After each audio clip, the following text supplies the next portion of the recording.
Es la noche del 25 de noviembre de 1812, a 20 grados bajo cero, y el ejército de Napoleón está atrapado. Ese río de ahí es el Beresina, y el puente que debería cruzarlo para escapar de Rusia ya no existe. Detrás de mí está lo que queda del gran ejército napoleónico, el más grande que Europa había visto jamás, hace apenas unos meses. No vengo como soldado, ni como nadie cercano a Napoleón. Vengo como una vivandière más, una de las mujeres que seguían al ejército vendiendo comida y provisiones, parte de esa masa enorme de no combatientes que nadie nombra en los libros de historia. Heridos, esposas, sirvientes. Voy a intentar cruzar este río junto a ellos, sin saber todavía si lo voy a conseguir. Mañana, un grupo de ingenieros va a intentar algo casi imposible para salvar al propio Napoleón y a lo que le queda de ejército. Construir un puente en esta agua helada, bajo fuego enemigo, en menos de un día.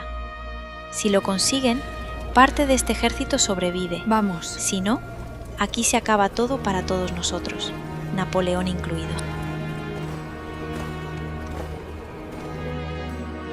Llevamos meses de retirada desde Moscú.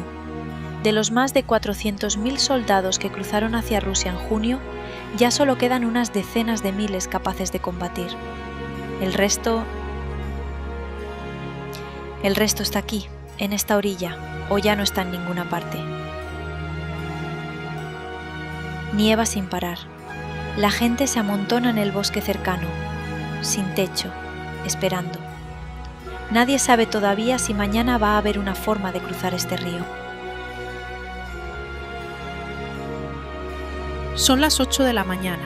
Ese hombre que se está metiendo primero en el agua es el general Eblé, al mando de los ingenieros pontoneros. Se lanza él mismo antes que nadie, para dar ejemplo. El agua está tan fría que solo pueden aguantar dentro unos minutos antes de tener que salir a calentarse junto al fuego y volver a entrar. Van a construir 2 puentes de madera, aquí mismo, en unas horas, trabajando en una corriente que puede matar a un hombre por hipotermia en minutos. No hay ninguna garantía de que lo consigan a tiempo. Más al sur, otro grupo de nuestro ejército, al mando del mariscal Oudinot, está luchando ahora mismo contra tropas rusas, solo para distraerlas y ganar tiempo para que esto se pueda terminar. Ese es él. Napoleón ha llegado esta misma mañana y no se ha movido de la cabecera de los puentes desde entonces. No está dando órdenes a gritos, ni mucho menos combatiendo. Está ahí, de pie, sentado a veces sobre un tronco, mirando en silencio cómo avanza la obra. Dicen que ayuda personalmente a servir coñac a los pontoneros cuando salen del agua, con sus propias manos. Es extraño verlo así. El hombre que ha decidido el destino de media Europa, reducido esta mañana a esperar, como todos los demás, a que unos ingenieros terminen de clavar unos maderos en un río helado.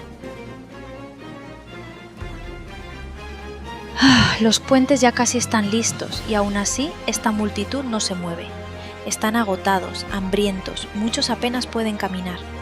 Eblé y sus hombres intentan convencerlos de que crucen ya, mientras hay tiempo, pero la mayoría se queda aquí, en el bosque, esperando no se sabe muy bien qué. Yo tengo algo que ellos no tienen. Sé lo que va a pasar en los próximos días. Y aún así, mirar a esta gente, tan cansada que ni el miedo los mueve ya, me hace dudar de si voy a conseguir convencerme a mí misma de cruzar a tiempo.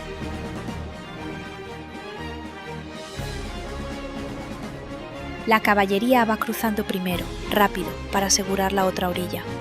Detrás va la infantería, para mantener la posición. El puente cruje con cada paso, y el agua debajo se ve negra y letal.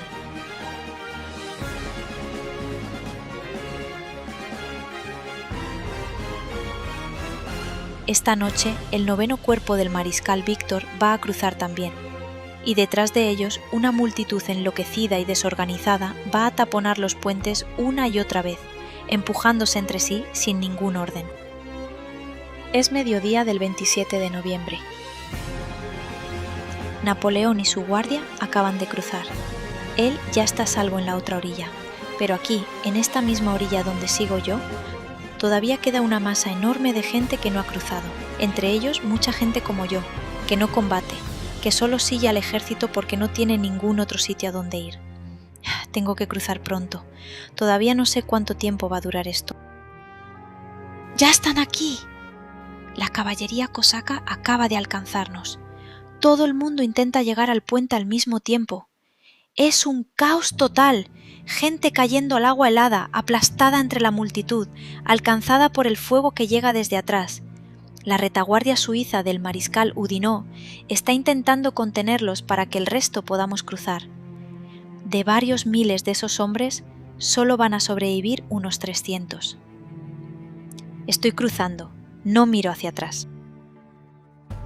Es el amanecer del 29 de noviembre. Eblé acaba de recibir la orden de quemar los puentes, para frenar a los rusos que siguen persiguiéndonos. Todo el que se ha quedado en la otra orilla, soldados, caballos, familias enteras, queda abandonado ahí, a merced de lo que venga. Voy a estar viva. Pero llevo conmigo la imagen de toda la gente que se quedó al otro lado del fuego.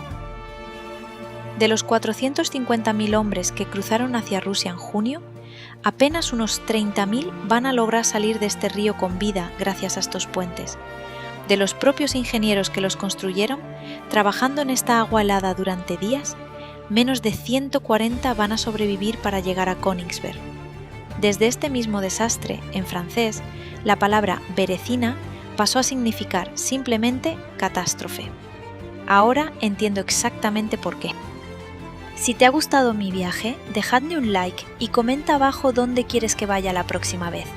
¡Os leo!